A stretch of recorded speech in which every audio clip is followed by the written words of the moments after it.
साला हरामखोर, कल तक एक मामूली जेब कतरा था, आज शहर का डॉन बनने के सपने देख रहा है। हाँ? इंस्पेक्टर! अबे जानता है ये क्या है? डंडा, सच्चाई और ईमानदारी से चलने वाले पुलिस वाले का डंडा। ये यहाँ से गया है ना तो कहाँ से निकल आएगा ये अच्छी तरह जानता है तू।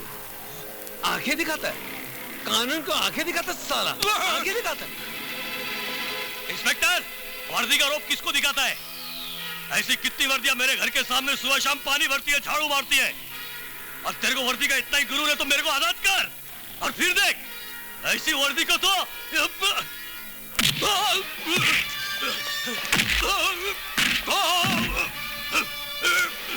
मेरी वर्दी पे दाग लगाने से पहले तेरी अंदर की गंदी नालियों में पैदा हुई गलत फहमियों को दूर कर दूंगा। Get up! Get up!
भगवान कहते हैं सब प्रकार के धर्मों को त्याग कर एकमात्र मेरी शरण में आ जाओ, मैं तुम्हें संपूर्ण पापों से मुक्त कर दूंगा। तुम भय मत करो।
पापा,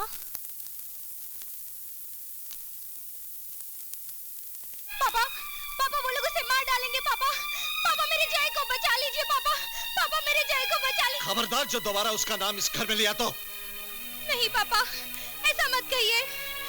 जय खूनी नहीं है पापा, उसे तो फंसाया गया है। जय तो मेरी सासें है पापा, मैं अपनी सासों के बिना जिंदा कैसे रह पाऊंगी? मुझे मेरा जय लौटा दीजिए पापा, मुझे मेरा जय लौटा दीजिए पापा।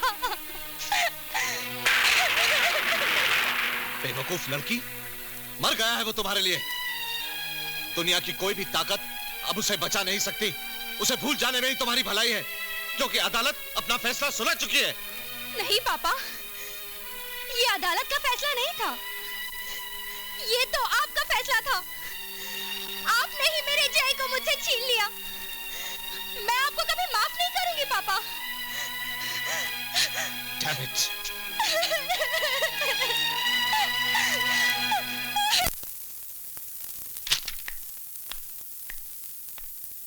एक्सक्यूज मी, हाँ जी। क्या मैं जयदेव वर्मा से मिल सकती हूँ? हाँ जी, आप वहाँ पर बैठिए, मैं उनको अभी बुलवाता हूँ।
रात को सोते वक्त अपने सीने से चिपका के सो जा।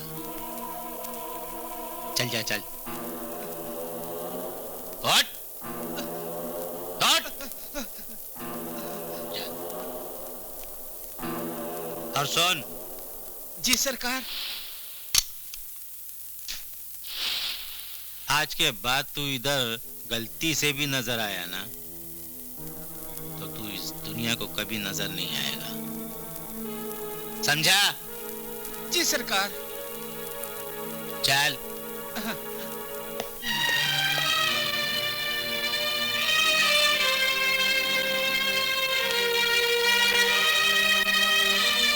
आ सकते ना, बैठ। साला मेरे से जबान लड़ा रहा था। क्या हुआ? तेरे चेहरे पर अमावस का चांद देखकर ऐसा लगता है कि तेरी बीवी को कोई उठाकर लेके भाग गया। लेकिन तेरी बीवी को मरे हुए तो 15 साल हो गए, नहीं तो मैं खुद ना उठवा लेता। ये मजाक करने का वक्त नहीं है एमएलए साहब। अरे यार क्या करूं, आदत से मजबूर हूं। मेरी तो मजाक करने की आदत है, फिर वक्त कैसा भी क्यों ना। खैर छोड़, दारू पी और अपनी परेशानी दूर कर। चलेगा ना? हाँ। सोडा डालूं? हाँ। बस बस कड़क पीता है यार तू।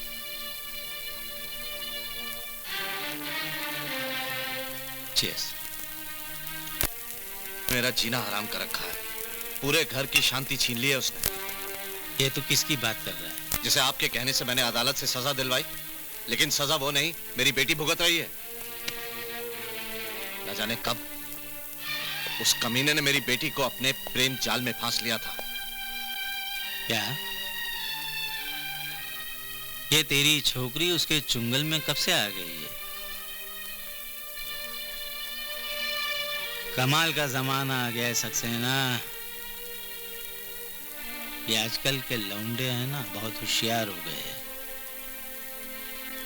शादी से पहले ही सब कुछ कर डालते हैं और उसकी खबर अपने जिस्म पर चिपके हुए कपड़ों तक को होने नहीं देते।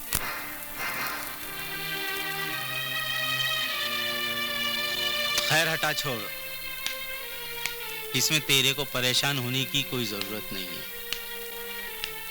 तेरे को मालूम है कि हर दर्द का इलाज है वक्त, टाइम। तू ऐसा कर,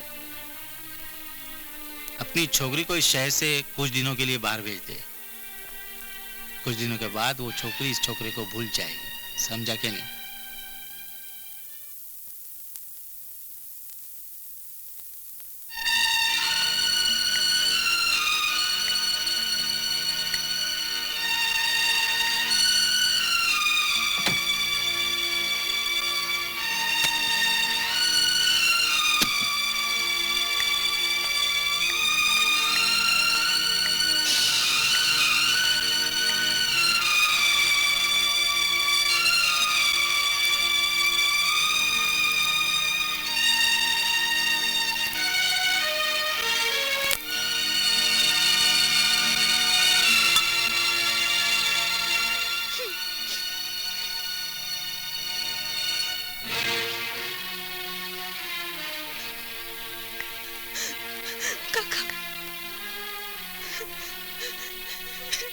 रो मत बिटिया, रो मत, सब ठीक हो जाएगा, सब ठीक हो जाएगा।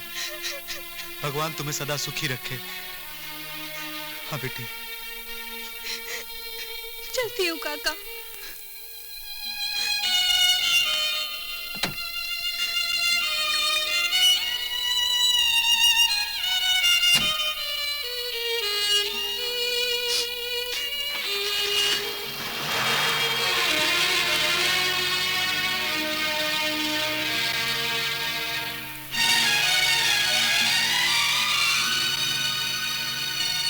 क्यों? हाँ, वो गुस्सा करने लगा, कहने लगा यार मेरे ऐसी बात मत तू क्या कर। लेकिन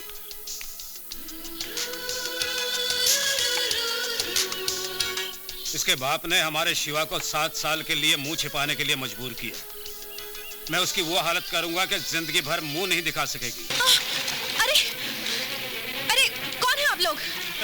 अरे हटिए सामने से, ये क्या बदतमीजी है? Stupid! अरे अरे छोड़ो मुझे। अरे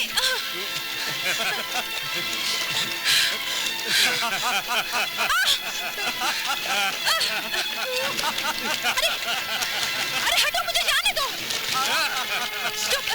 क्या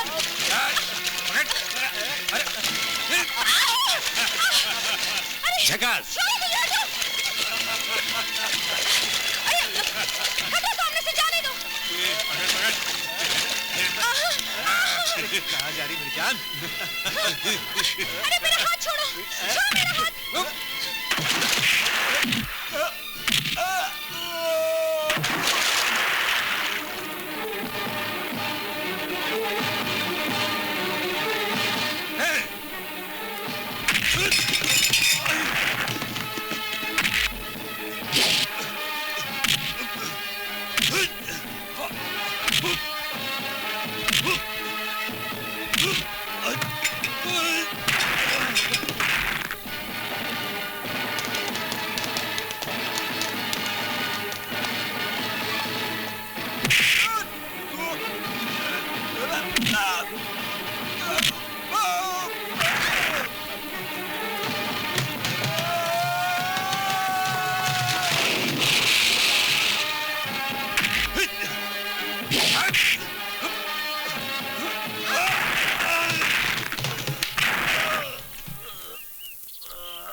मेम साहब, आपका घर आ गया। मेरा घर तो वहाँ है जहाँ तुम रहते हो। ओहो विशु, उतर भी जाओ। ओफो जय, पता नहीं तुम कब मेरी बात को सीरियसली लोगे। बाय। बाय।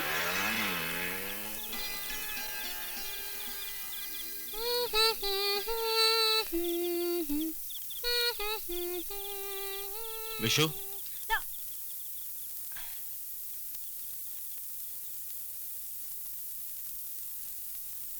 अरे पापा, आप अभी तक सोए नहीं?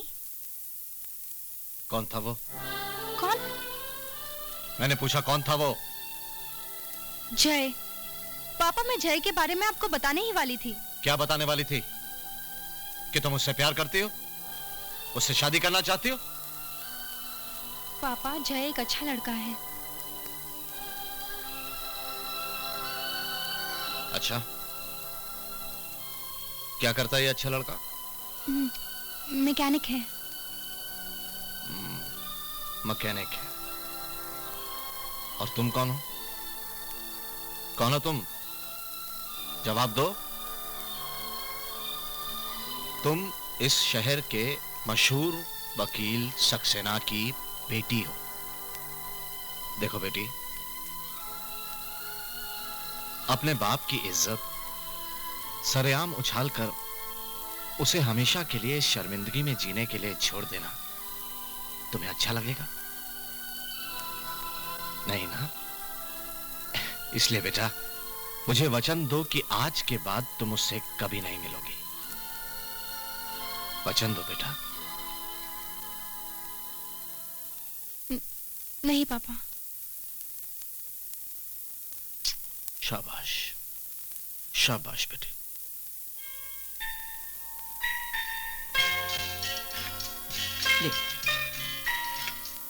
मौसी, ये क्या है मौसी? हैं?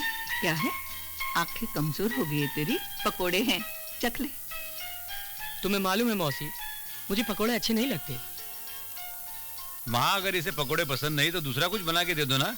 मेरे दिल का टुकड़ा है ये। देख दीनू, तूने इसे सर पे चढ़ा रखा है। दिन ब दिन इसकी आदतें बिगड़ती जा रही हैं। बच्चा है माँ, बच्चे वैसे शरारती होते हैं ना। 6 फुट का जवान है ये, इसे बच्चा कहता है तू? तुम्हारी और भैया की नजर में तो बच्चा ही हूँ मौसी। क्यों भैया? वो तो ठीक है, पहले पकोड़े खा। माँ ने बड़े प्यार से बनाए, खा खा। चल। ये क्या मौसी, इसमें तो नमक बिल्कुल नहीं है। मैंने तो नमक डाला था।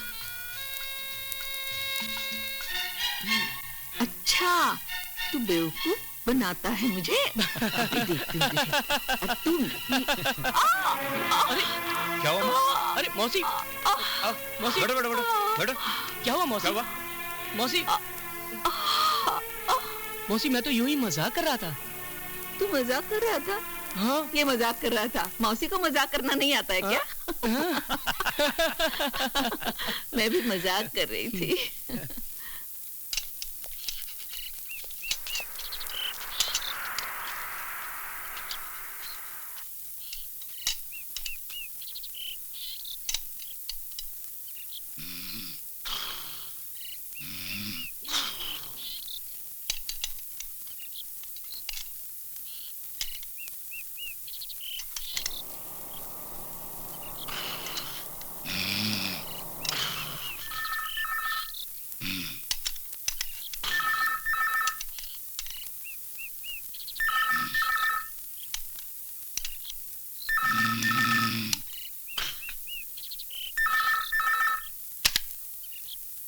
हेलो, मैं विशु बोल रही हूँ।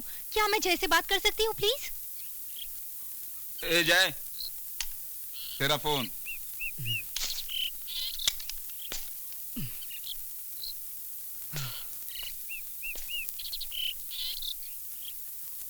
हेलो जय, जय मैं बहुत परेशान हूँ जय। क्या बात है विशु, तुम ठीक तो हो ना? नहीं जय, कल रात पापा ने हमें साथ देख लिया था। तो मैं आ जाऊं पापा से मिलने? नहीं जय, तुम मेरे पापा को नहीं जानते। उन्होंने मुझे तुमसे मिलने के लिए मना कर दिया है। मैं तुम्हारे बगैर नहीं जी सकती जय। मेरी तो कुछ समझ में नहीं आ रहा कि मैं क्या करूं। हेलो हेलो,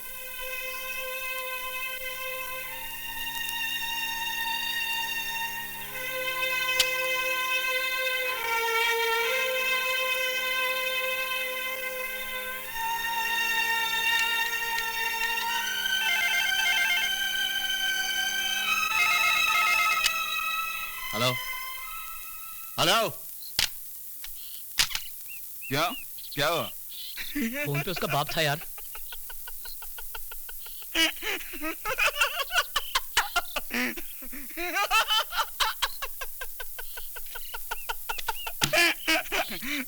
इसीलिए तेरे टायर में कील घुस गई और हवा फुस हो गई।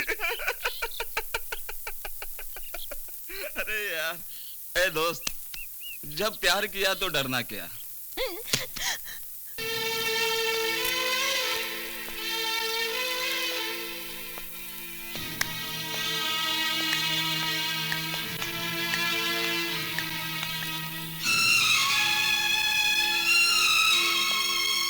कहाँ गई थी? जैसे मिलने। मेरे लाख मना करने पर भी?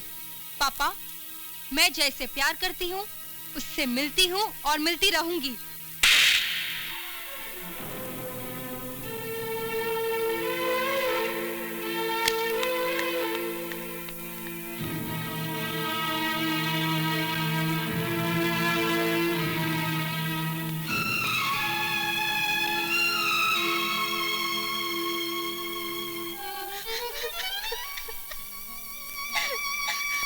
Papa, I hate you, Papa.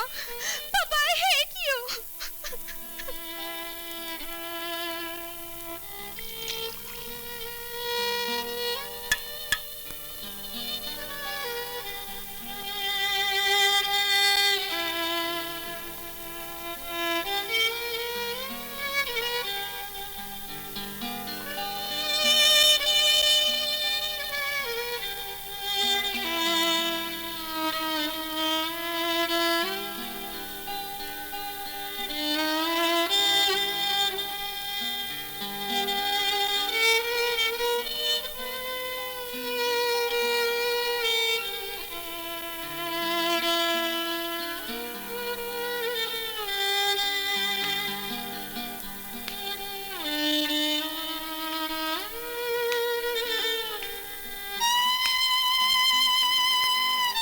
देखा देखा तुमने जानकी, इतनी सी थी जब तुम उसे मेरे पास अकेला छोड़कर चली गई। क्या कमी रह गई थी मेरे प्यार में जो मेरे साथ ऐसा बर्ताव कर रही है? आज वो एक पराया उसके लिए अपना हो गया और मैं पराया हो गया।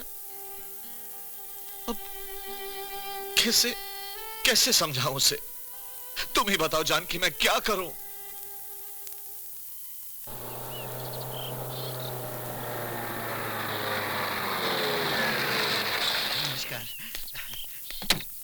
आइए सर।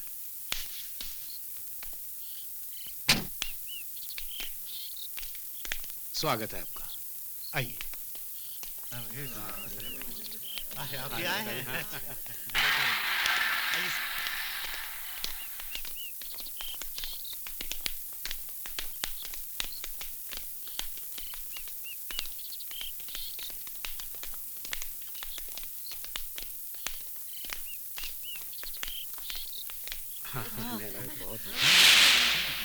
अरे आगे सर।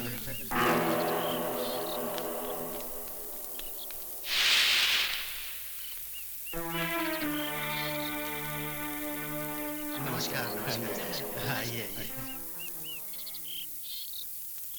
माननीय अध्यक्ष और जनबंधु पार्टी के मेरे बंधुजनों, आप सब लोग तो जानते ही ना कि मीटिंग किस वास्ते बुलाई गई है।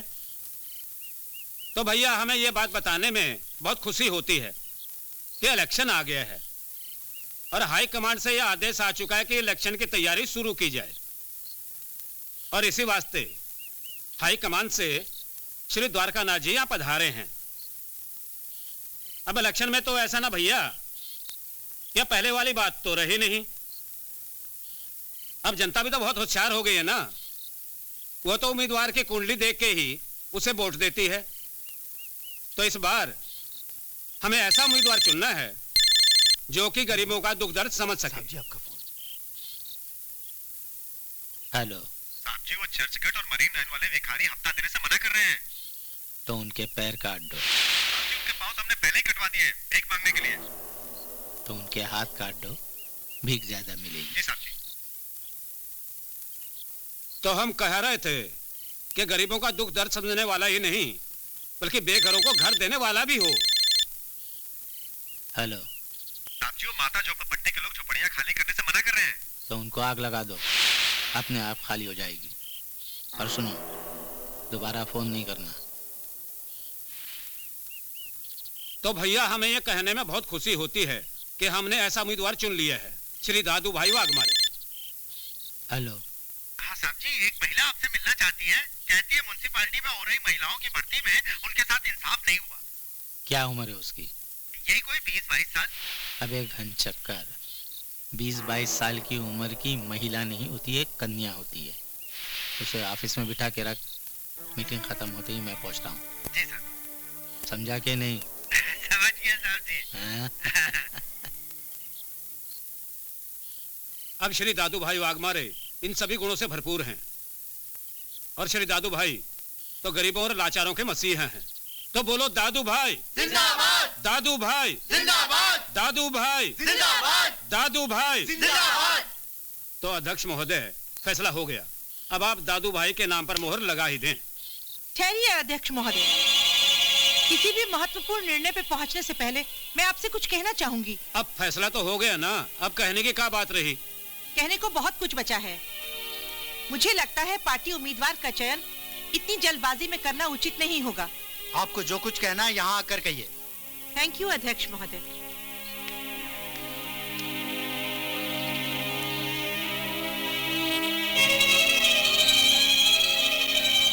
भाइयों और बहनों, जैसा कि अभी कृपा शंकर जी ने बताया कि अब इलेक्शन लड़ना आसान नहीं रहा, तो हमें जल्दबाजी से काम लेने के बजाय 10 बार सोच समझकर एक एक उम्मीदवार के बारे में फैसला लेना चाहिए। और कृपा शंकर जी ने यह भी बताया कि उम्मीदवार गरीबों का हमदर्द, बेसहारों का सहारा, मजबूर और लाचार स्त्रियों के हितों की रक्षा करने वाला हो। तो मुझे लगता है ये सारे के सारे गुण हमारे दादू भाई में मौजूद हैं। तालियां। लगता है अपने अपोजिशन वाले भी मिलके खाना चाहते हैं कि दादू भाई वाघमारे जी का गरीब, बेघर, अबला और मजबूर नारियों से खास लगाव है। ये गरीबों से रोज मिलते हैं, उनका खून चूस चूस कर हफ्ता वसूल करने के लिए। घर देना तो दूर, जिनके अपने घर होते हैं ये तो उन्हें भी बेघर कर देते हैं, उनकी झोपड़ी और झुग्गियों में आग लगाकर। मजबूर और लाचार नारियों के प्रति क्या बात है इनकी। उन्हें नौकरी देने के बहाने बुलाकर बड़ी बड़ी हस्तियों को सप्लाई करने का काम करते हैं। ये नौकरी दिलाने के बहाने बड़ी खूबसूरती से फायदा उठाते हैं। आज इनकी इज्जत जनता के बीच एक गुंडे से ज्यादा और कुछ भी नहीं है। छोड़िए मुझे, छोड़िए। अगर आप पार्टी का भला चाहते हैं तो ऐसे गुंडों को टिकट मत दिलाइए। छोड़ दीजिए मुझे। शांत हो जाइए, शांत हो जाइए। अब तो इलेक्शन आ ही गया है ना। अब पार्टी में ऐसी बातें तो चलती रहती हैं। अब अपनी इमेज साफ करने के लिए हर कोई दूसरे पर कीचड़ तो उछालता ही है। अब आप ही बताइए भैया, अगर दादू जी ऐसे होते तो क्या बार बार इलेक्शन जीत पाते? अब आप भी अपना काम कर ही डालिए और दादू जी के नाम पर मोहर लगा ही दीजिए। ठीक है, आज मैं दिल्ली जा रहा हूँ। वहाँ पे हाईकमान से मिलजुल के और सलाह मशवरा करके क्या डिसीजन होता है, जितनी जल्दी होगा हम आपको बता देंगे।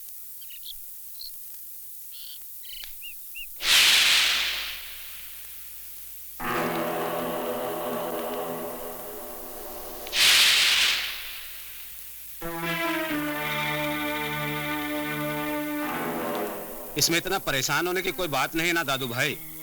अब पॉलिटिक्स में तो ऐसा होता ही रहता है। अरे तेरी पॉलिटिक्स गई भाड़ में, बात करता है।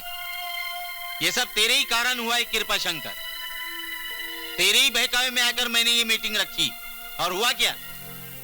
वो बाई मेरे ही घर में आके मेरे ही थोपड़े पर गोबर फेंक के चली गई और मैं हिलाते रह गया। उस वक्त मेरे को बहुत गुस्सा आया था।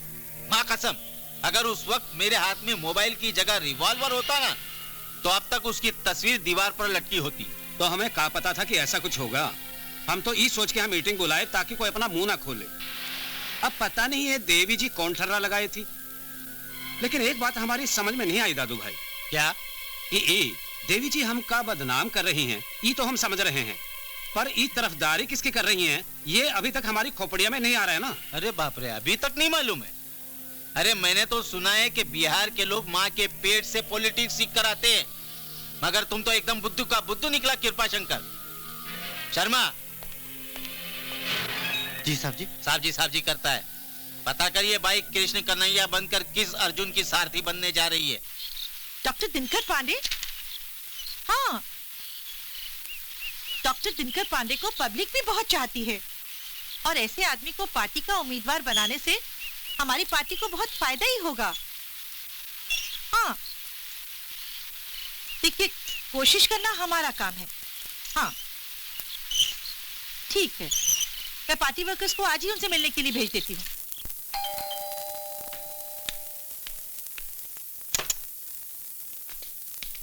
नमस्ते। किससे मिलना है? हमें डॉक्टर साहब से मिलना है। आइए ना, अंदर आइए। जी।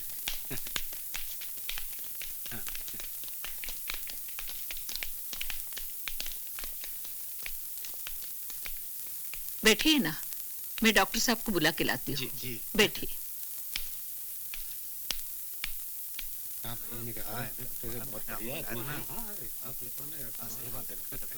नमस्ते। नमस्ते। बैठिए।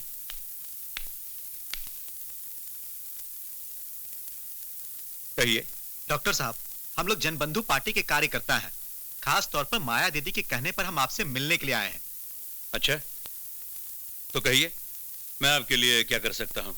डॉक्टर साहब, आप तो जानते ही हैं कि इलेक्शन सर पे आ रहा है और माया दीदी चाहती हैं कि ये इलेक्शन आप हमारी पार्टी की तरफ से लड़े। इलेक्शन? माफ कीजिए, और वैसे मैं राजनीति में किसी भी प्रकार की दिलचस्पी नहीं रखता। हम आपके विचार से सहमत हैं डॉक्टर साहब। आज हमारे देश की राजनीति इस कदर खस्ता हो गई है कि कोई भी बुद्धिजीवी इस तरफ देखना तक पसंद नहीं करता। लेकिन आप जानते हैं इस अवस्था के लिए कौन जिम्मेदार है? यही बुद्धिजीवी और आप जैसे विद्वान और जिम्मेदार लोग, जो देश की राजनीति से दूर दूर भागते हैं और इसी बात का फायदा दादू वाघ मारे जैसे गुंडे भ्रष्टाचारी इस राजनीति में प्रवेश करते हैं और देश को खोखला करते हैं। डॉक्टर साहब, हम आप पर किसी भी तरह का दबाव डालना नहीं चाहते।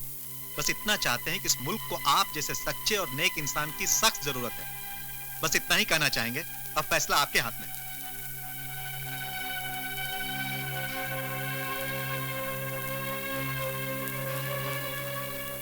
देखिए, आप लोगों ने तो मेरी अंतरात्मा को ही झंझोड़ के रख दिया। मुझे सोचने के लिए थोड़ा वक्त दीजिए। इत्मीनान से सोचिए डॉक्टर साहब। हम आशा करते हैं इस मुलाकात से कोई ना कोई अच्छा ही नतीजा सामने आएगा।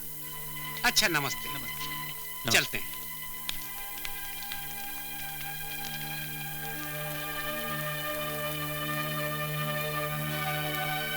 शायद प्रभु की यही इच्छा होगी बेटा।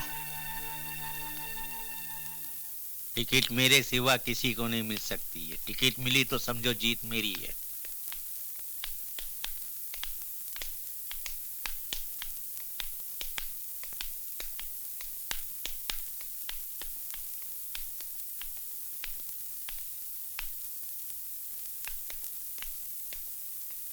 बैठो बैठो। हाँ बोल। नमस्ते दादू भाई, ये हमारे संगठन के नए सदस्य हैं। इलेक्शन के लिए चंदा लाए हैं। देखो भाई, जो भी लाओ फटाफट जमा कर दो। साहब जी को कुछ और लोगों से भी मिलना है। ये लीजिए, मेरी तरफ से 10 लाख रुपए। तेरा ही नाम प्रभाकर तावड़े है? प्रभाकर कंस्ट्रक्शन का मालिक। उड़ानपुर का कॉन्ट्रैक्ट मिलते ही करोड़ों रुपए कमा लेगा। बस आपकी दुआ होनी चाहिए। करोड़ों रुपए निकलने के बाद उसकी डकार से ही 25 पेटी निकल जाएगी। 15 पेटी और जमा करना। तू बोल। 5 लाख मेरी तरफ से। 5 और जमा कर दे। कल्याण के आगे जितनी भी राशन की दुकानें सब तेरे नाम कर देंगे। ये धवनिया तेरी फट क्यों रही है? पैसा देने के लिए तेरे हाथ क्यों कांप रहे? भाई जी, सुना है इस बार इलेक्शन का टिकट दिनकर पांडे को दिया जा रहा है।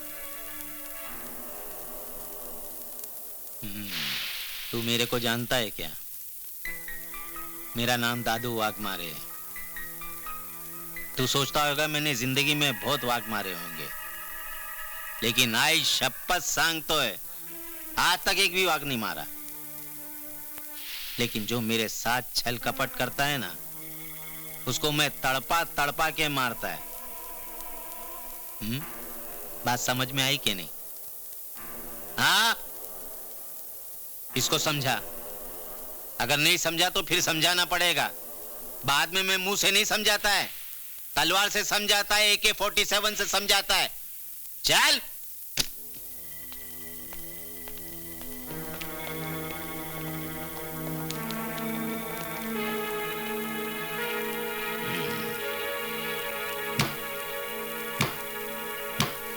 डॉक्टर दिनकर पांडे।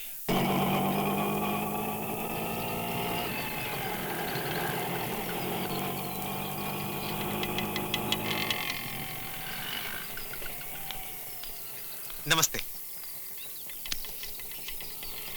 कैसे हो हरिया? ठीक हो साहब, आइए।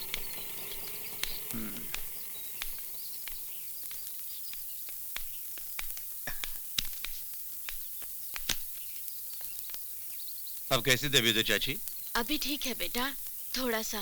पेट का दर्द कम हुआ या नहीं? हाँ, कम हो गया। सच कहूं डॉक्टर साहब, हमारी चाची को दवाई से ज्यादा आपके दर्शन की जरूरत है। जहां आपका दर्शन हुआ, हमारी चाची का दर्द गायब।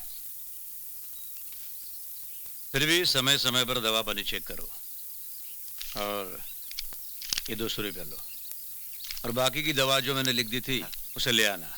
डॉक्टर साहब, हम आपका उपकार कैसे भूल सकते हैं डॉक्टर साहब।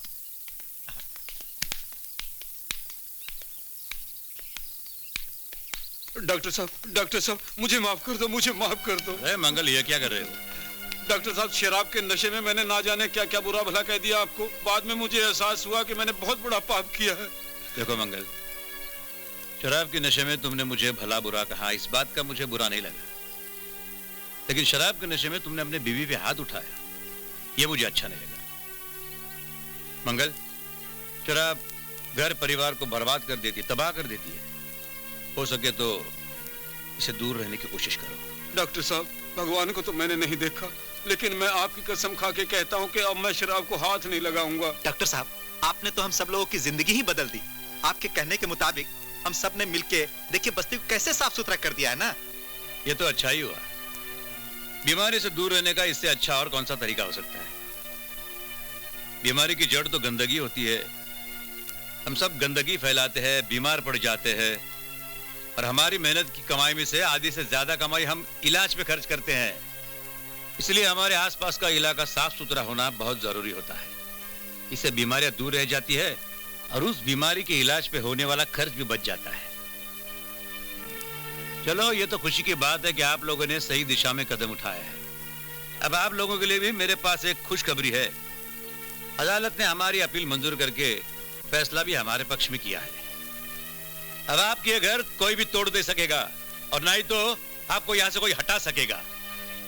पानी के नए कनेक्शन भी बहुत जल्द लग जाएंगे। आप महान है डॉक्टर साहब, महान है। पता है आपने हम लोगों के लिए क्या कुछ नहीं किया। हरिया, तुम लोगों के चेहरे पर यह जो खुशी देखता हूं तो मुझे बहुत आनंद होता है। मैं भी तुमसे वादा करता हूं, यह खुशी बरकरार रखने के लिए अगर कभी भी मुझे मेरे प्राणों की भी आहुति देनी पड़ी तो मैं पीछे नहीं हटूंगा। डॉक्टर साहब जिंदाबाद, डॉक्टर साहब जिंदाबाद, डॉक्टर साहब जिंदाबाद।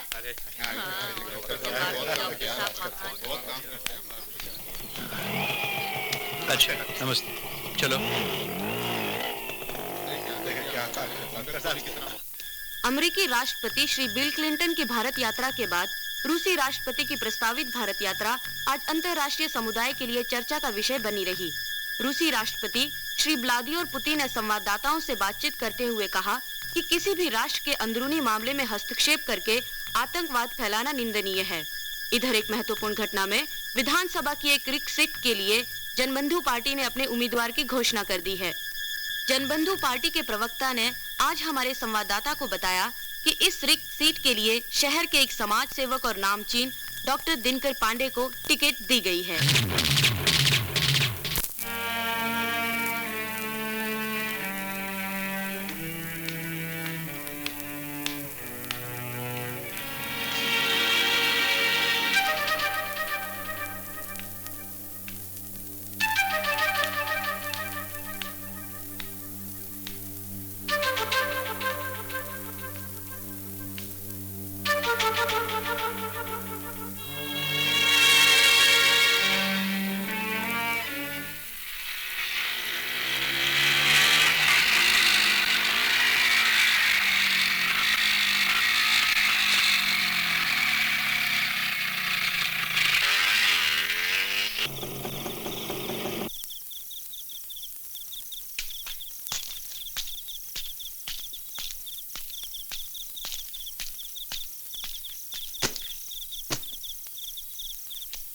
Oh my God.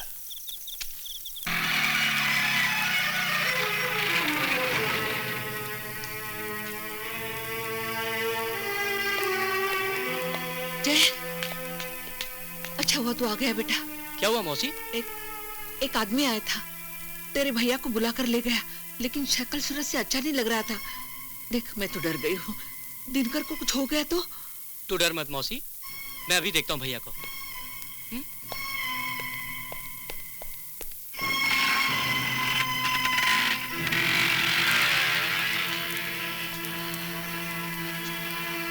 हे भगवान, मेरे बेटे की रक्षा करना।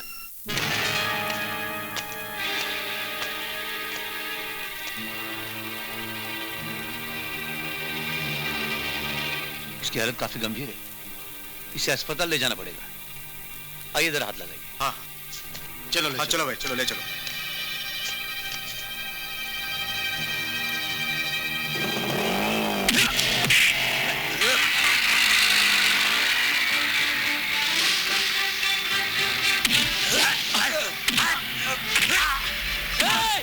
भैया, छोड़ दो मेरे भैया को।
भैया भैया भैया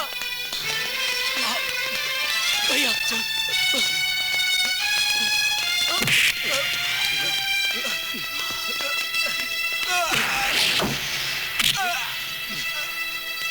बता बता किसने भेजा तुझे? बता किसने भेजा तुम लोगों को? बता बता बता बता कुत्ते, बता किसने भेजा तुम लोगों को? सच कहता हूँ। ए, रुक जाओ।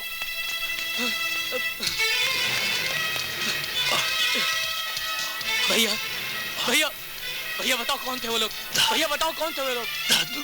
भैया भैया भैया भैया मारे भैया।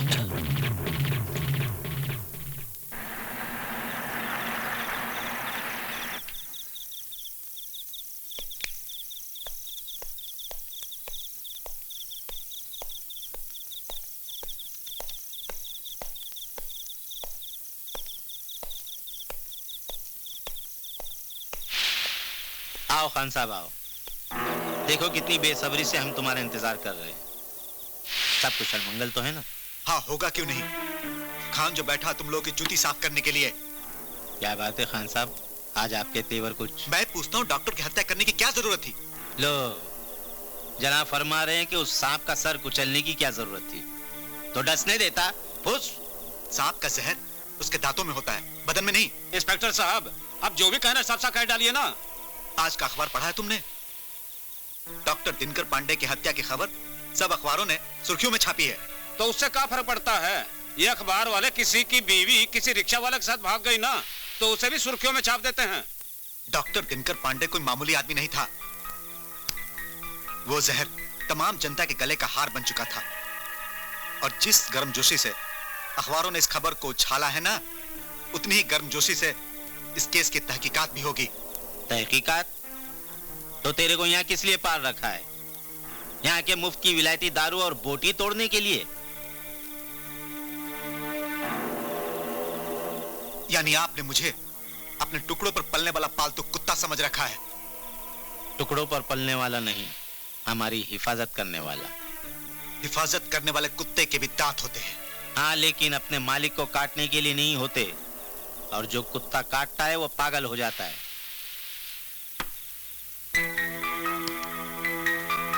पता नहीं किस रिश्वतखोर मंत्री ने इसे पुलिस फोर्स में भर्ती करवा दिया। हवलदार बनने के काबिल नहीं, पुलिस इंस्पेक्टर बना दिया। दादू भाई, लगता है आप ही का कोई बड़ा भाई होगा। खान साहब, मेरी बात तो सुनिए। खान साहब, बुरा क्यों मानते हैं? देखिए, साहब जी के दिमाग का संतुलन फिलहाल ठीक नहीं है। उनकी बातों का बुरा मत मानिए। वो क्या है कि पार्टी का टिकट उनके हाथों से निकल गया ना, तो इसलिए थोड़ा बुखलाहट से गए हैं, इसलिए पागलों जैसा बर्ताव करते हैं। वो उस डॉक्टर की हत्या उसी पागलपन का नतीजा है। विनाश काले विपरीत बुद्धि। आदमी के सर पर जब मौत मंडाने लगती है ना, तो ऐसे पागलपन के झटके लगते हैं। ये तो चलता है खान साहब। अच्छा, आप मुझे वो सारी बातें बता दें जो आप साहब जी को बताने वाले थे, ताकि मैं उनको कुछ समझा सकूं। ठीक है, तो अपने साहब जी से कह देना कि कल से खान नहीं, उसका बाप आ रहा है थाने का इंचार्ज बनकर। साहब जी का बाप? लेकिन साहब जी के बाप को तो मरे हुए काफी अरसा हो गया। तो दूसरा बाप? हाँ, समझ गया। लगता है साहब जी के 2 बाप हैं। लेकिन थाने में दूसरा बाप कौन आ रहा होगा?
इंस्पेक्टर साहब हमें बचा लीजिए। इंस्पेक्टर साहब, मैं लुट गया, बर्बाद हो गया। इंस्पेक्टर साहब, दामोन्ना ने दिन दहाड़े सबके सामने मेरे गहनों की दुकान लूट ली। साहब, मुझे बचा लीजिए साहब।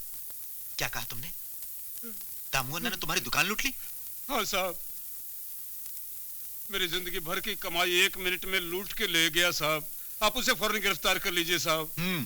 गिरफ्तार कर लो अन्ना को। तुम क्या कमिश्नर हो जो तुमने कहा और अन्ना गिरफ्तार हो गया? अन्ना के खिलाफ कोई सबूत है तुम्हारे पास? सेठ जी, पुलिस को सबूत चाहिए, सबूत। जाओ, पहले अन्ना के खिलाफ सबूत इकट्ठा करो, फिर मेरे पास आना, समझे? सबूत इकट्ठा करना पुलिस वालों का काम होता है इंस्पेक्टर। सर आप? अगर जनता हम पुलिस वालों का काम करने लगे तो हमें सरकार से तनख्वाह लेने का कोई अधिकार नहीं। मेरे कहने का मतलब ये नहीं था सर। तुम्हारे कहने का क्या मतलब है ये तो मैं अच्छी तरह से समझता हूं। दरअसल सर, आप अन्ना को तो जानते ही हैं। बहुत ही खतरनाक किस्म का गुंडा है सर। जो भी उसके खिलाफ जाने की जरूरत करता है, उसका नामो निशान इस दुनिया से मिटा दिया जाता है सर। तुम्हें शर्म नहीं आती ऐसी बात करते हुए? सर, आप मेरी बेइज्जती कर रहे हैं सर। बेइज्जती जो तुम कर रहे हो इंस्पेक्टर अपनी वर्दी की। कानून का रक्षक होते हुए भी जिस गुंडे को आज तुम्हें गिरफ्तार करना चाहिए, उसकी तुम आज तारीफ कर रहे हो। सर, आपसे क्या छुपा है? आप तो अच्छी तरह से जानते हैं कि इस वर्दी को पाने के लिए कितनी बड़ी रकम चुकानी पड़ती है सर। वाह इंस्पेक्टर वाह, अच्छा धंधा खोल रखा है तुमने सरकारी वर्दी का। आज तक मजबूर होकर पेट के लिए तन का धंधा करने वाले को तो देखा था, लेकिन दौलत के लालच में अंधे होकर सरकारी वर्दी को धंधे पर बिठाने वाले को पहली बार देख रहा हूं। लेकिन तुम मेरी बात कान खोलकर सुन लो, जिस वर्दी को तुमने धंधे पर बिठाया उस वर्दी की मैं पूजा करता हूं, समझे? हवलदार, गाड़ी निकालो। कमाल है, सरकार भी कैसे कैसे लोगों को पुलिस फोर्स में भर्ती कर लेती है।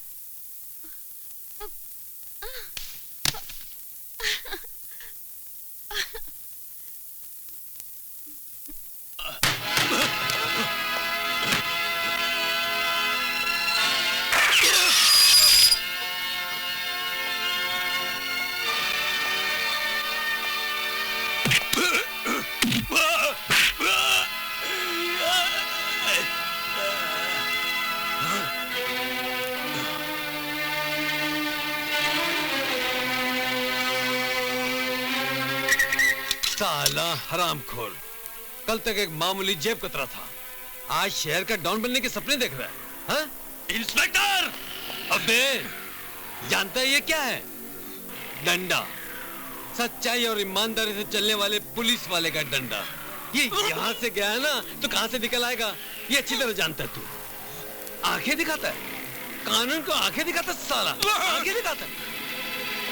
इंस्पेक्टर, वर्दी का रोप किसको दिखाता है? ऐसी कितनी वर्दियां मेरे घर के सामने सुबह शाम पानी भरती है, झाड़ू मारती है, और तेरे को वर्दी का इतना ही गुरूर है तो मेरे को आजाद कर। और फिर देख, ऐसी वर्दी को तो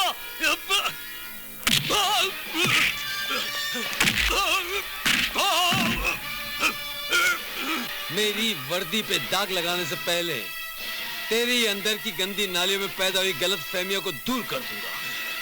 Get up! Get up!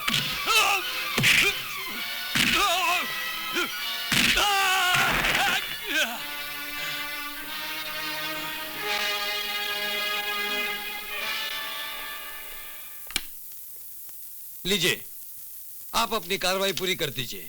इस हरामखोर के कितने बाप हैं ये मैं अच्छी तरह से जानता हूं। Just a minute inspector, Damodar के बाप गिनने की नौबत नहीं आएगी आपको। मैं चंद्रकांत पांड्या दामोदर की जमानत लेने आया हूं। ये रहे जमानत के कागजात, आप इन्हें अच्छी तरह देख लीजिए।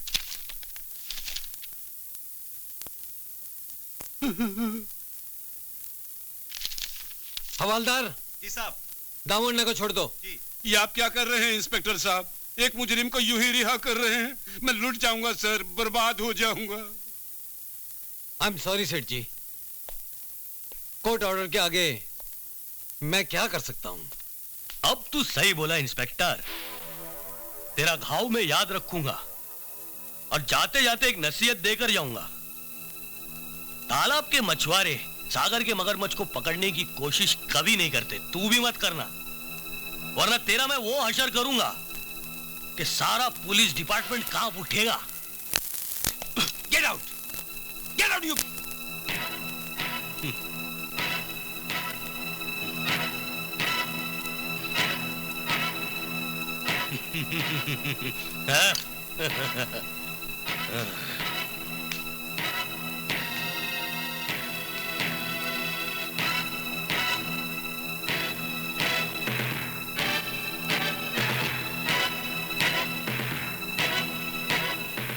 आप लोगों ने जो दिन रात मेहनत करके मुझे जिताया है, उसके लिए मैं आप सबका आभारी हूं।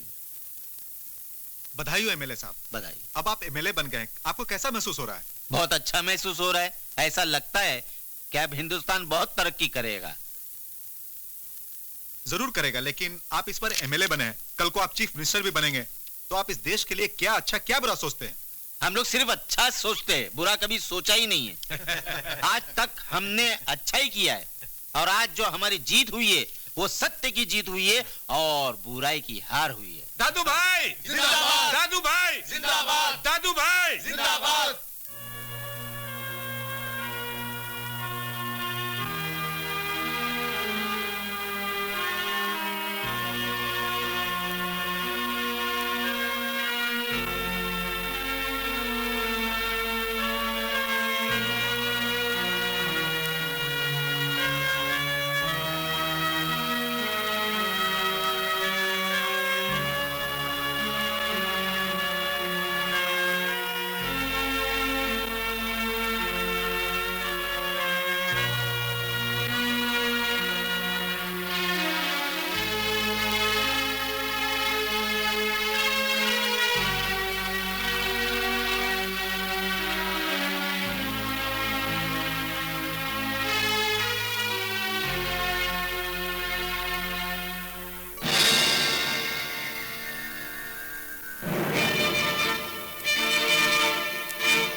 नहीं, नेता के नाम पे कलंक है।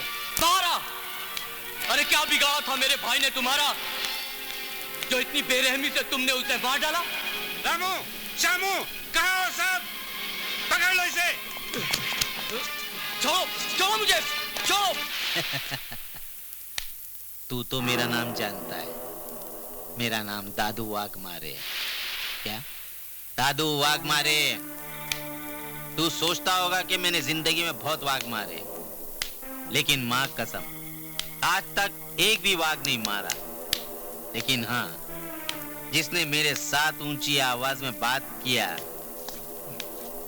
मैंने उसको तड़पा तड़पा के मारा है। पड़ पड़ पड़ पड़ पड़। तेरे भाई से मेरी कोई दुश्मनी नहीं थी, लेकिन क्या है कि उसको खुजली हो गई थी, कुर्सी की खुजली।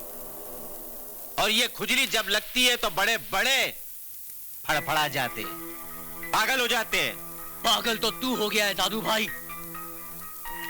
तूने मेरे भाई को मारकर अपनी मौत की कब्र स्वयं खोद ली है। मुझे अपने भाई की सौगंध है, जिन हाथों से अपने भाई की चिता को आग लगाई है, उन्हीं हाथों से मैं तेरी चिता को आग लगा दूंगा, तुझे इस दुनिया से मिटा दूंगा।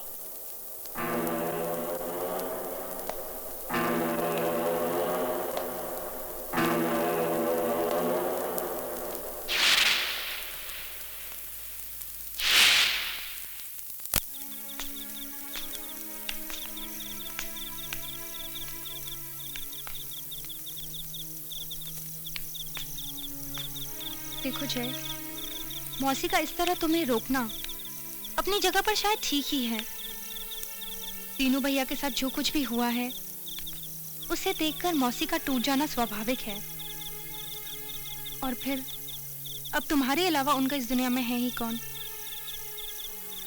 देखो जय, तुम पर क्या बीत रही है ये मैं अच्छी तरह से समझ सकती हूँ, पर मैं ये नहीं चाहती कि तुम्हारे अंदर जो ज्वालामुखी दहक रही है वो फटकर बाहर आ जाए। अब जो कुछ भी करना है कानून को ही करने दो जय।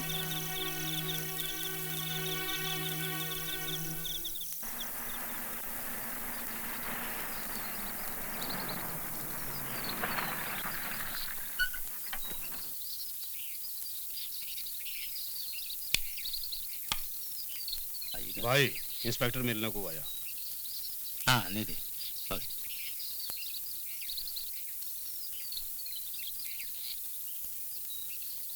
दादू भाई, बोल। मैं आपसे दिनकर पांडे की हत्या के सिलसिले में कुछ पूछताछ करने आया हूं। दिनकर पांडे? जी हाँ, दिनकर पांडे बहुत अच्छा इंसान था, नेक इंसान था। लोग उसे बहुत चाहते थे, समाज सेवक भी था, गरीबों की बहुत मदद करता था। जिंदा होता ना तो जरूर एमएलए बन जाता। और कुछ पूछना है तेरे को? हाँ दादू भाई, पूछना तो बहुत कुछ है, लेकिन मैं आपको ये बता दूं कि पुलिस को शक है कि दिनकर पांडे की हत्या में कहीं ना कहीं किसी न किसी तरह का आपका हाथ जरूर है, और आप बहुत जल्द पुलिस के घेरे में आने वाले हैं। तू मेरे को जानता है मैं कौन हूं? मेरा नाम दादू वाघमारे है।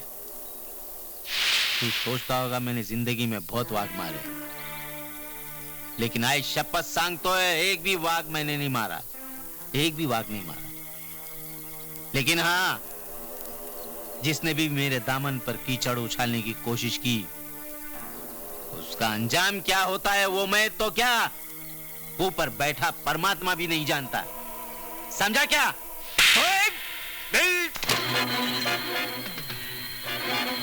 मेरा नाम जानता है तू? मेरा नाम है जनार्दन पुजारी। शायद तू सोचता होगा मैंने जिंदगी में बहुत पूजा पाठ की होगी, लेकिन नहीं, मैंने तो जिंदगी में एक भी पूजा पाठ नहीं की। लेकिन हाँ,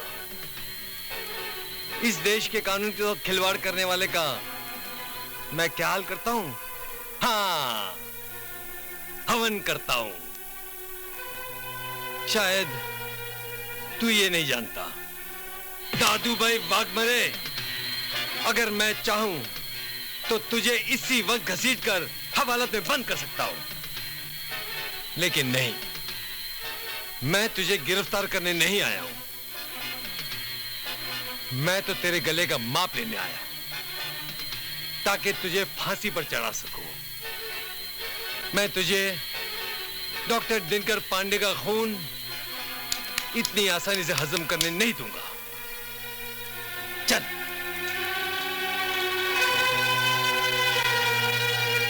मेरे को एक बात समझ में नहीं आई, इसको पुलिस में किसने भर्ती किया? इसको अंडरवर्ल्ड में रहना मांगता था, बहुत बड़ा डॉन बनता, मेरे से भी बड़ा डॉन बनता। मेरे को लाफा मार के गया, इसकी हिम्मत तो देखो।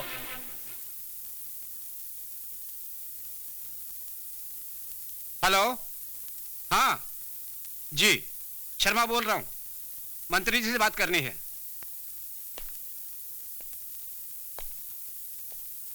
साहब जी, बात कीजिए। जरा छोटे मंत्री से बात कर लूं। हाँ छोटे मंत्री जी। हेलो, मैं दादू वाघमारे बोलता है। हाँ दादू बोलो। अरे अब बोलने को रह क्या गया है, ये बोलने का टाइम नहीं है, कुछ करने का टाइम है। दिनकर पांडे का केस तो बहुत गर्म होता जा रहा है। अरे इसीलिए तो फोन किया है। एक बात बोलूं, बुरा नहीं मानना, आप छोटे मंत्री कम, दूध वाले भैया ज्यादा लगते हैं। अरे ये क्या है, आप लोग खाकी वर्दी वालों को इतना पावर देकर रखे कि वो इसी पावर से मेरी बत्तियां जला रहे। एक खाकी वर्दी वाला आया था, मेरी गर्दन का नाप लेके गया है। इससे पहले कि उसके हाथ मेरी गर्दन तक पहुंचे, उसका आप कहीं ट्रांसफर करवा दो। तुम तो जानते हो दादू की इंस्पेक्टर जनार्दन पुजारी कोई मामूली हवलदार नहीं है जिसे जब चाहे हटा दिया जाए। उसका नाम पुलिस डिपार्टमेंट में ही नहीं, जनता के दिलों पर भी लिखा है। हेलो हेलो हेलो, कट कर दिया। छोटे मंत्री को छोड़ बड़े मंत्री को लगा। बुरले साहब, मामला कुछ ज्यादा उलझता जा रहा है। हेलो, एक मिनट साहब, बड़े मंत्री साहब, दादू वाघमारे बोलता है। हाँ देखो दादू, मंत्री जी ने मुझे सब कुछ बता दिया है, तुम इस मामले को जरा ठंडा हो जाने दो। अरे ये मामला ठंडा होते होते मेरी अर्थी की राख भी ठंडी हो जाएगी। मैंने छोटे मंत्री से सिर्फ खाकी वर्दी वाले का ट्रांसफर बोला है, अक्खा हिमालय महाराष्ट्र में लाने के लिए नहीं बोला है। देखो दादू, बात को समझा करो, इलेक्शन सर पर है, आखिर मेरी भी तो कुछ मजबूरियां हैं। समझ गया, मैं सब समझ गया। कल तक दादू वाघमारे तुम्हारा मसीहा था, अब पूरा करकट हो गया, कचरा हो गया। हेलो हेलो, ये भी कट कर दिया। बुरले साहब, ये भी कट कर दिया।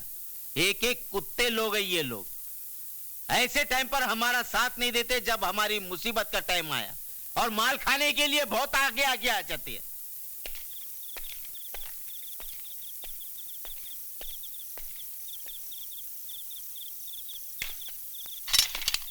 ए रो, देख जरा स्कूटर बंद है।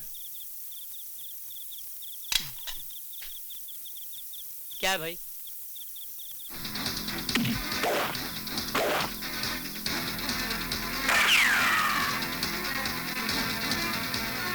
अरे तू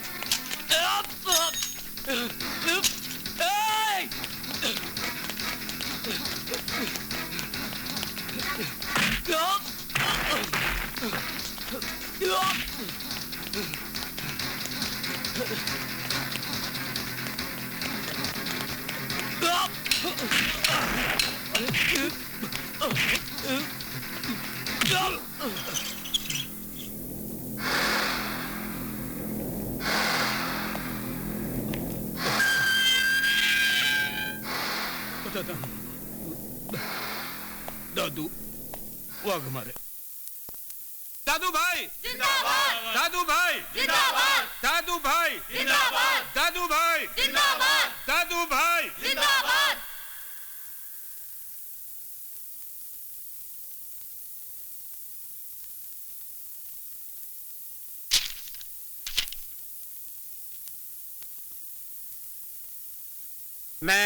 मैं दादू भाई वाघमारे ईश्वर को साक्षी मानकर शपथ लेता हूं कि ठहरिए।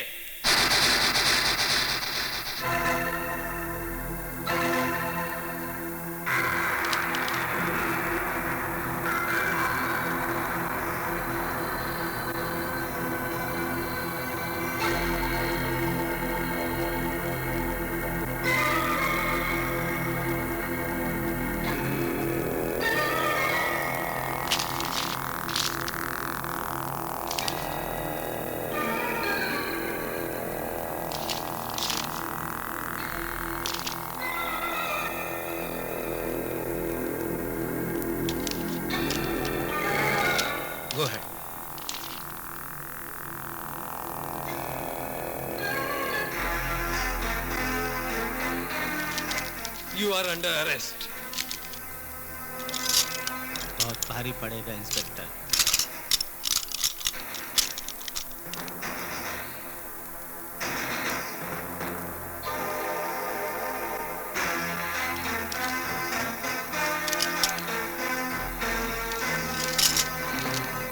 आप लोग घबराइए मत, ये अपोजिशन की बहुत बड़ी साजिश है।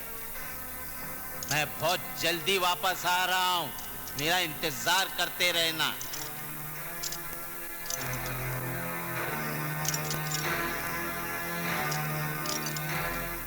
बहुत बुरा हुआ दादू वाघ मारे, बहुत बुरा हुआ। दादू वाघ मारे लाकअप में, आज तक कोई मेरे को लाकअप में नहीं पहुंचा सका। 1-2 टके का इंस्पेक्टर जनार्दन मेरे को लाकअप में पहुंचा दिया।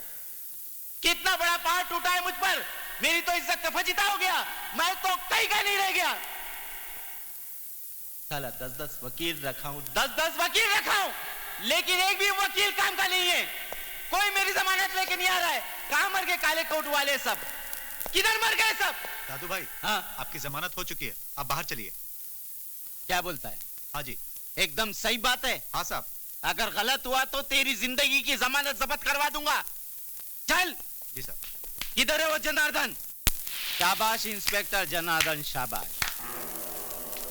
सुना है आज तक तेरी बक्र दृष्टि जिस पर भी पड़ती है उसकी चड्डी गीली हो जाती है, लेकिन गलत, मेरी चड्डी गीली नहीं हुई है। हाँ, पीली जरूर हुई है। तूने मेरी चड्डी का रंग बदल दिया, मैंने तेरी वर्दी का रंग नहीं बदला। तो ये दादू भाई नामर्द बनना पसंद करेगा। नवाबजादे, नामर्द तो तुझे कानून बनाएगा। शुक्र कर तेरी चड्डी का रंग पीला हुआ है, वक्त आने पर लाल भी बन जाएगा। अदालत ने सिर्फ तेरी जमानत मंजूर की है, जुर्म से बरी नहीं किया तुझे। वक्त आने पर कानून तुझे तेरे जुर्म की सजा जरूर देगा। दादू भाई बहुत पछताएगा इंस्पेक्टर, तू बहुत पछताएगा। भाई बोलता है दादू वाघमारे से पंगा लिया है, जिंदगी से हाथ पैर मुंह सर सब धो लेगा।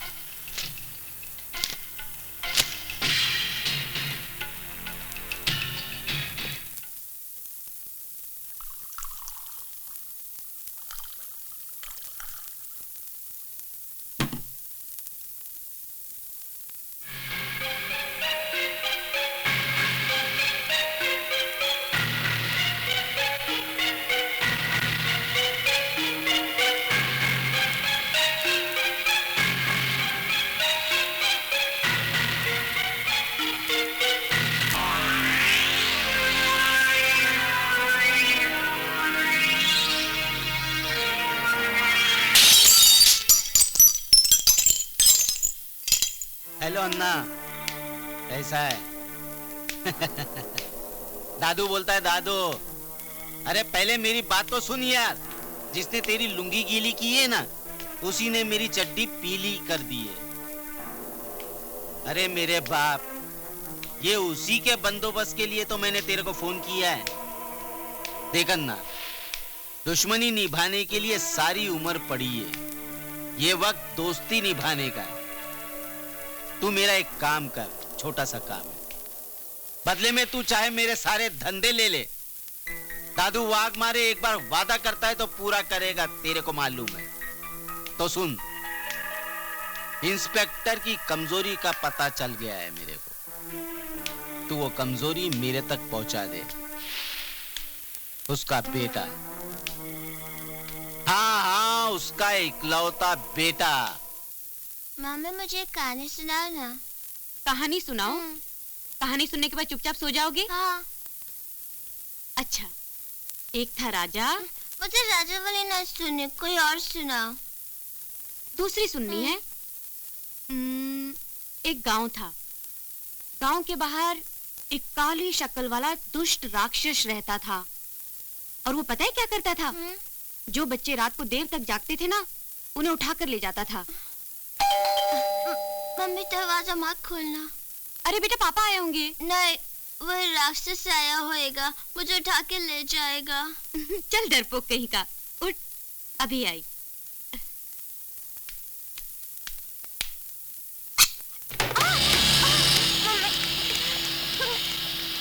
तुम लोगों को? कौन हो तुम लोग? दामू अन्ना। गांव के बच्चे अपने बाप को अन्ना कहते हैं और मुंबई के सारे गुंडे मवाली मुझे प्यार से दामू अन्ना कहते हैं। क्या चाहिए तुम्हें? मम्मी। ये मुन्ना तेरा है? हाँ। बहुत प्यारा है, प्यारा बच्चा है।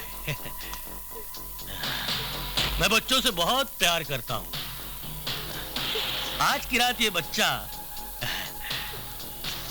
मेरे साथ रहेगा। छोड़ दो मेरे बेटे को, छोड़ दो। छोड़ दो मेरे बेटे को। हम इसका पूरा ख्याल रखेंगे। कल सुबह तक उसको उसकी मम्मी की याद नहीं आएगी। चलो।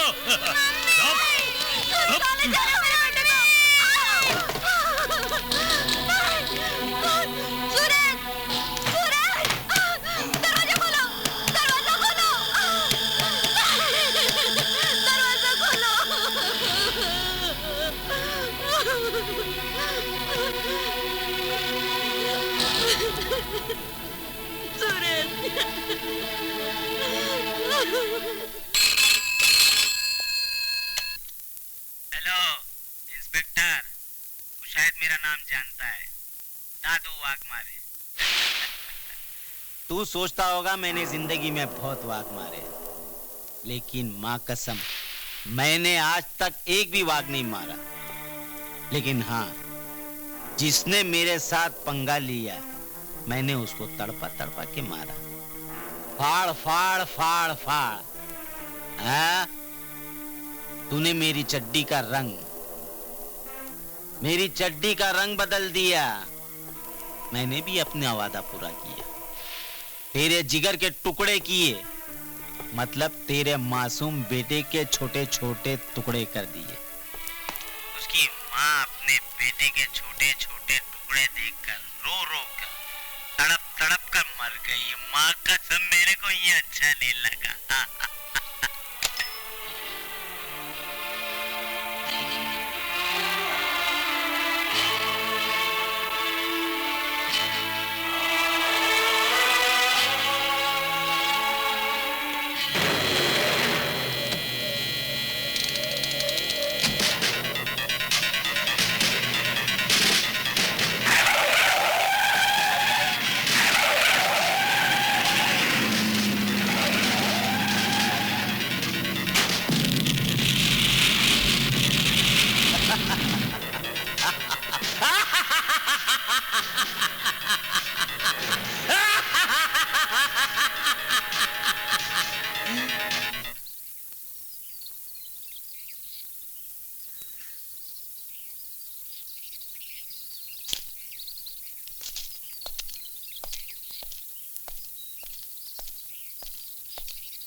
जय,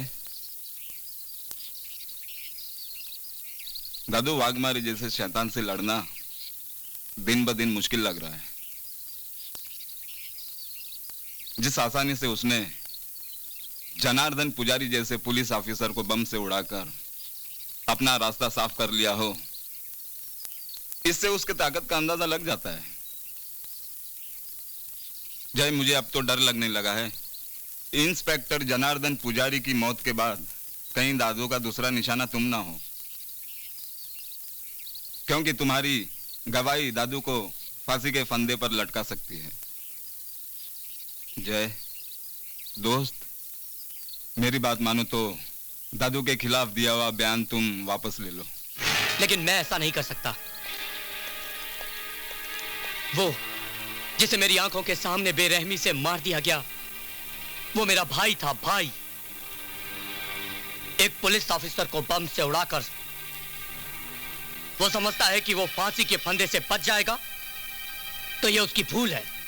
मैं अपने भैया के हत्यारे को फांसी दिलवाने के लिए एक बार नहीं 100 बार गवाही दूंगा, समझे? जय सुनो तो, लगता है ये भी फोकट में मारा जाएगा।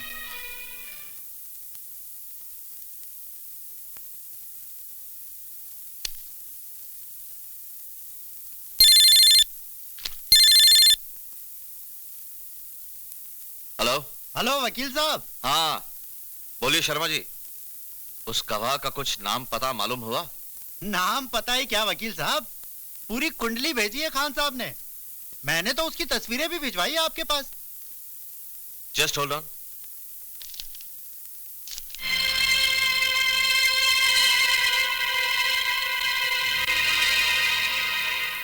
शर्मा जी, तुम्हें पूरा यकीन है कि यह वही लड़का है? जी हुजूर।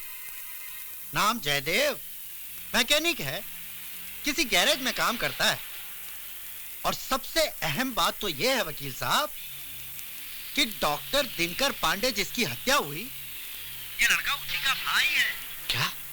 जी हाँ, अब तो इसे भी टपकाने के सिवाय कोई दूसरा चारा नहीं रहा।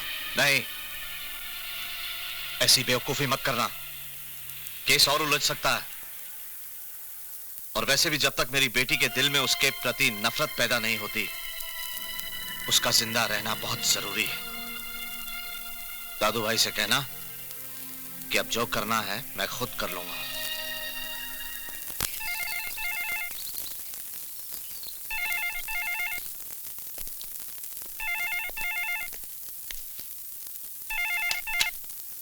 Hello lily.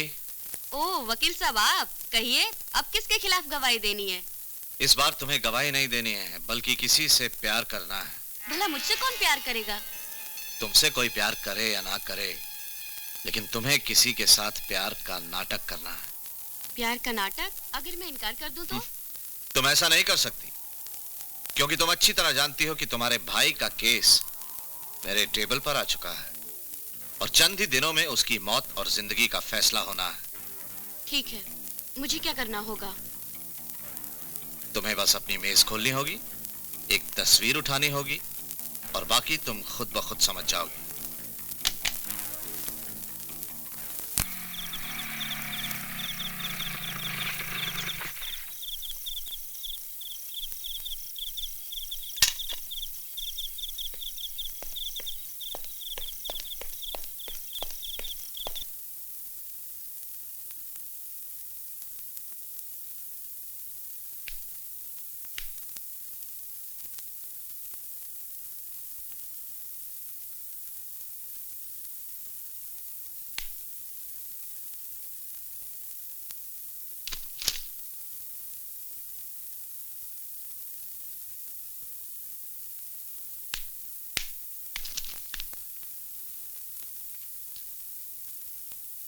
जय,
रास्ता छोड़ो।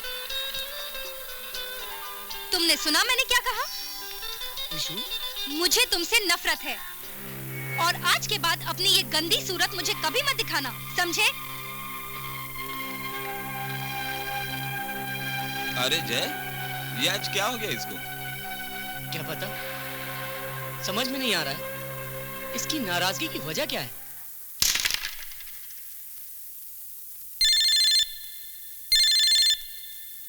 हेलो, लो। हेलो गुलशन, मेरी बात गौर से सुनो।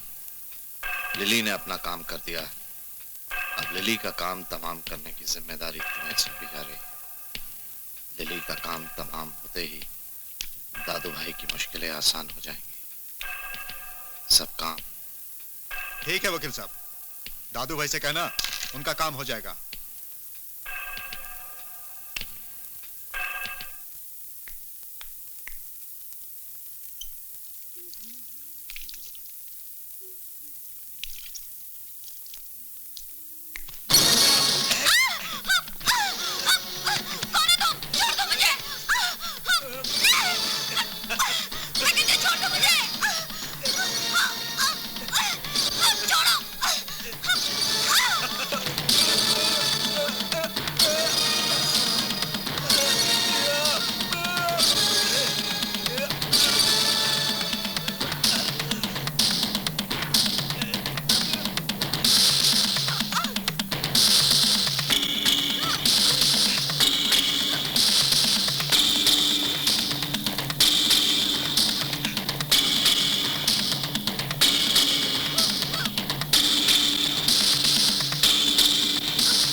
ये दे।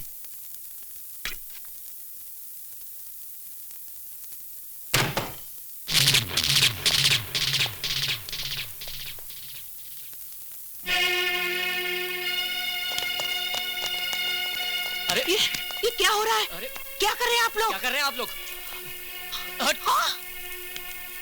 घर की रोटियां तो बहुत खा चुका तू, चल अब जेल की रोटी खा। लेकिन मेरे बेटे ने क्या किया है? खून किया है इसने। खून? हाँ खून। नहीं, इसने लिली नाम की एक लड़की का खून किया है। ये झूठ बोल रहा है मौसी। ये झूठ नहीं, हकीकत है। इसने खून किया है। नहीं, ये खूनी है। मेरा बेटा किसी का खून नहीं कर सकता। हर माँ अपने बेटे को लायक समझती है, लेकिन ये तो बहुत ही नालायक है, कमजोर और कमीना इंसान है। इसने लिली के साथ प्यार का नाटक किया, उसके साथ अय्याशी की और फिर उसके बाद उसका खून कर दिया। ए इंस्पेक्टर, तू क्या बकता है? अरे हट!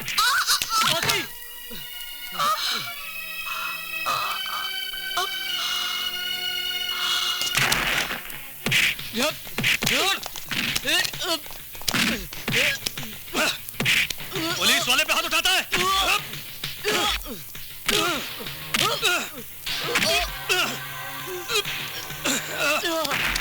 मारो मारो साले को, ले चलो घसीट के, ले चलो इसे।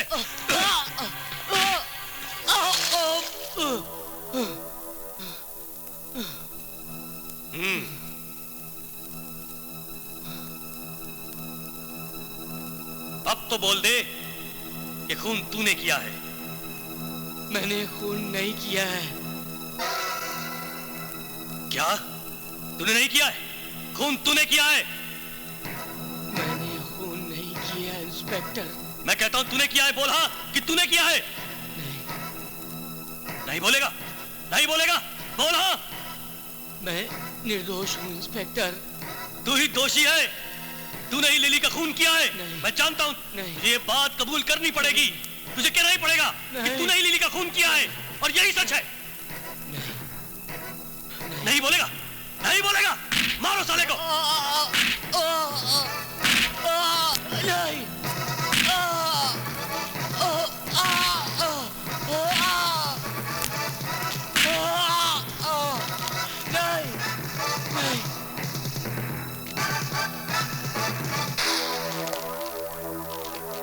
मैं भी देखता हूं कि तू कब तक हाँ नहीं बोलता।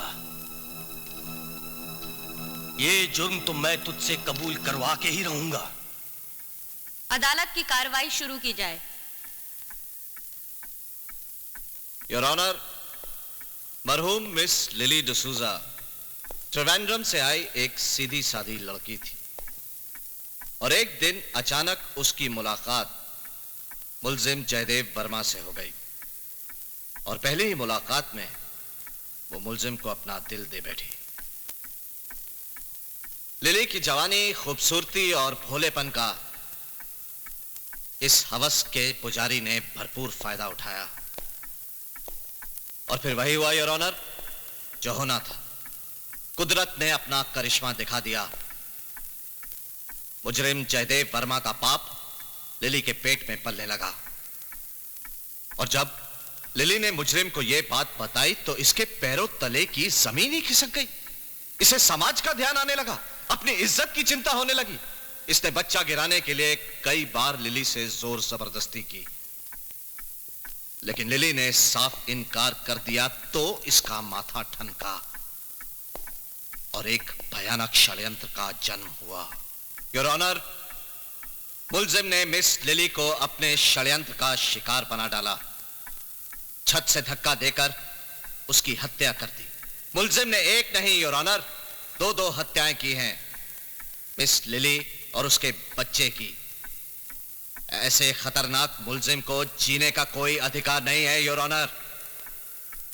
इसीलिए मैं अदालत से दरखास्त करूंगा कि इस दरिंदे को एक ही सजा होनी चाहिए, सजाए मौत। सजाए मौत, सजाए मौत। Order order. That's all, Your Honor.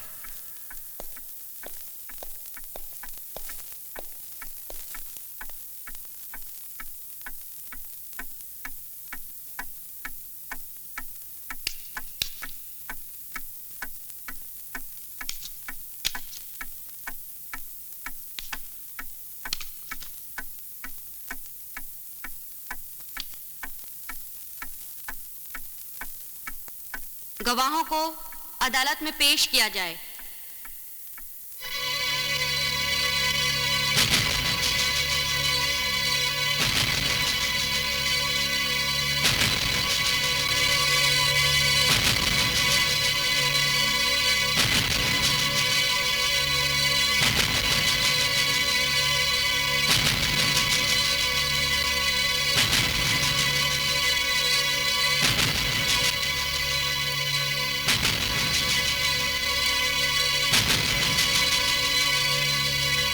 Your honour, अदालत में पेश किए गए तमाम सबूत, वो चंद तस्वीरें, गवाहों के बयानात और पुलिस तहकीकात की रिपोर्ट, अगर इन सब पर गौर किया जाए तो ये केस आईने की तरह साफ हो जाता है। डिफेंस लॉयर, आप कुछ कहना चाहेंगे? योर ऑनर, अब मैं डिफेंस की ओर से कुछ नहीं कहना चाहूंगा। बस अदालत से विनती करना चाहता हूं, मेरे मुवक्किल की नादानी और उसकी उम्र के लिहाज से कम उसको सजा दी जाए। That's all your honour. तमाम सबूतों, गवाहों के बयानात और वकील जिरह से यह साबित हो गया है कि मुलजिम जयदेव वर्मा वल्द राकेश वर्मा ने ही लिली का खून किया है। इसलिए भारतीय दंड विधान की यह अदालत मुजरिम जयदेव वर्मा को मुजरिम करार देते हुए दफा 302 के तहत फांसी की सजा सुनाती है। Until his death, he should be hanged.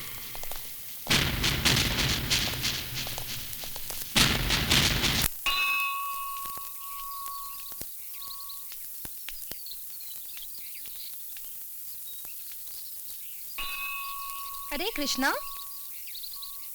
तुम यहाँ क्या कर रहे हो? मैम साहब, मैं आप ही से मिलने आया हूँ। मुझसे? यहाँ?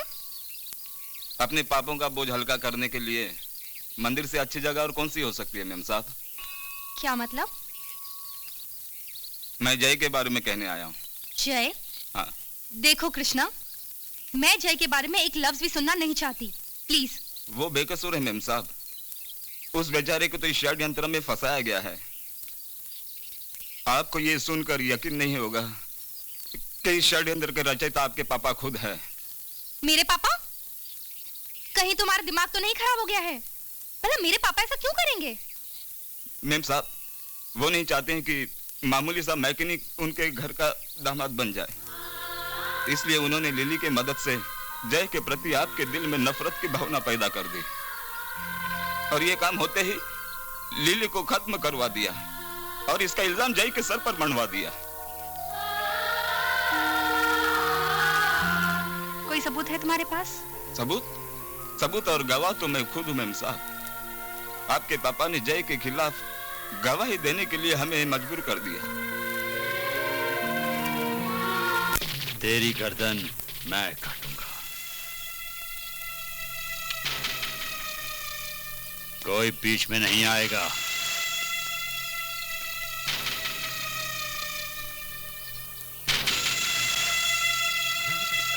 जल्दी दे भाई, जल्दी करना। उसको क्यों दे रहा है? थोड़ी सी दाल इसमें डाल।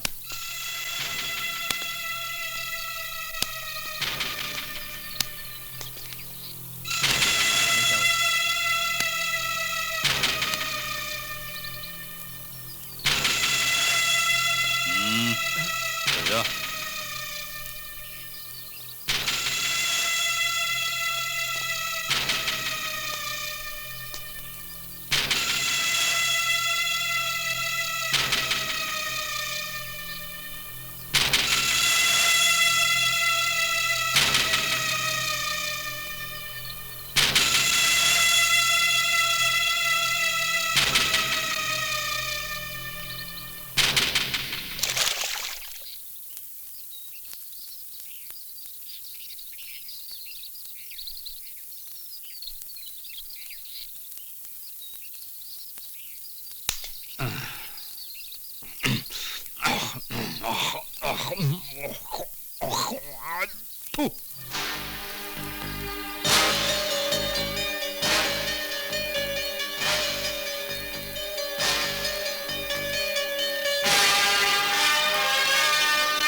मम्मी, विशाखा दीदी आई हैं।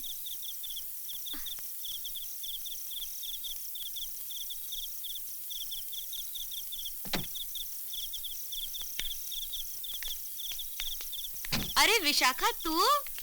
अरे बेटी कम से कम फोन तो कर देती। अरे रे रो मत। मम्मी ये सब ठीक ठाक तो है ना बेटी? अरे क्या हुआ? ओफो मम्मी, अब क्या यहीं खड़े खड़े इनका पंचनामा करोगी? आओ बेटी आओ।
ये रहा गुलाम। अबे क्या होगा तुझे? ये बादशाह है। अरे बादशाह? हाँ। अरे गुलाम का बादशाह कैसे हो गया यार? अरे यार पता नहीं क्या हो रहा है। क्या हो गया यार? क्या बताऊं तुझे? मैं तुझे आज अपनी दिल की बात बताता हूँ। मुझे अंदर से डर सा लगने लगा है। घबराहट सी हो रही है, पता नहीं क्यों। डर? हाँ। कैसा डर? मुझे ऐसा लगता है कि कोई मौत का साया मेरे इर्द गिर्द घूम रहा है। कोई मुझे मारने वाला है, कहीं मैं मर ना जाऊं।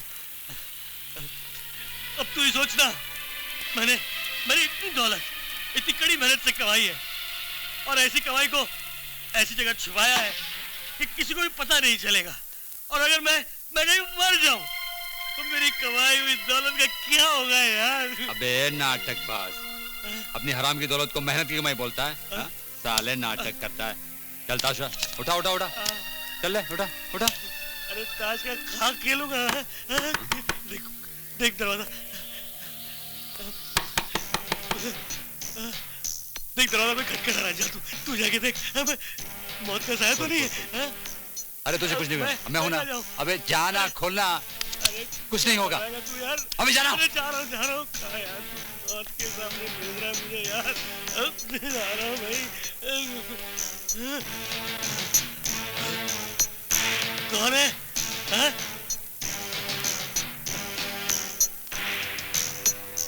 कोई दिख नहीं रहा यार, कोई दिख ही नहीं रहा यार। खोलना। खोलता हूँ।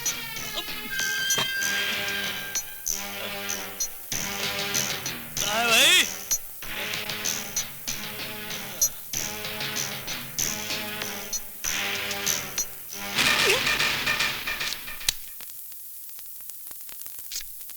डांडेकर कहाँ चला गया? ए डांडेकर, साइकिल मर तो नहीं गया? ए डांडेकर,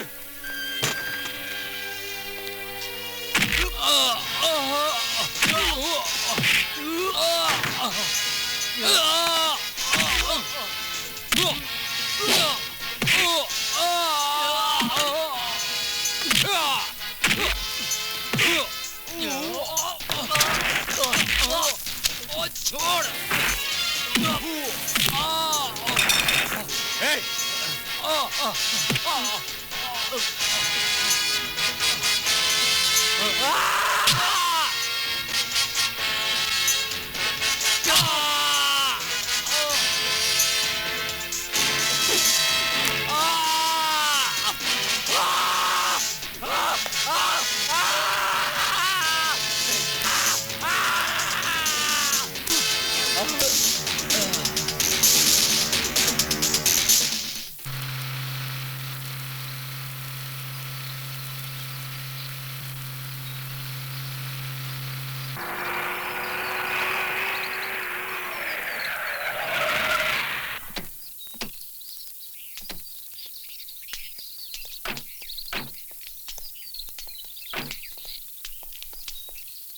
दांडेकर, युवा,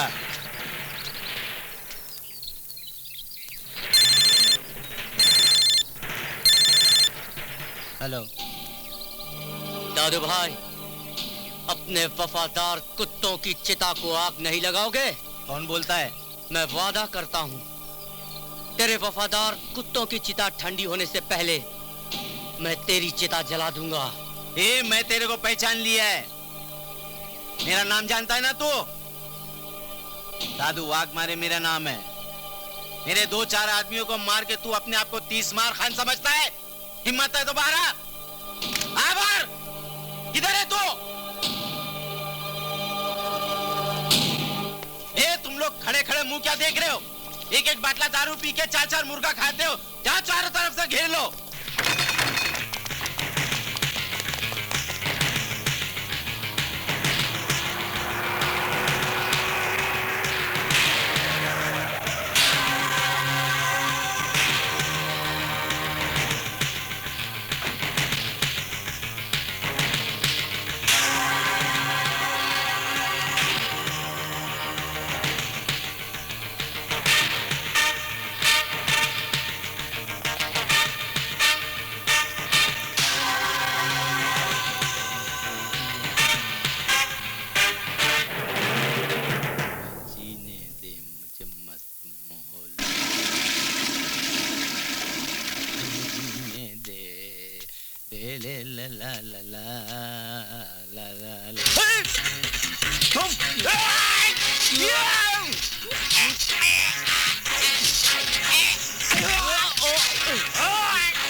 Ah!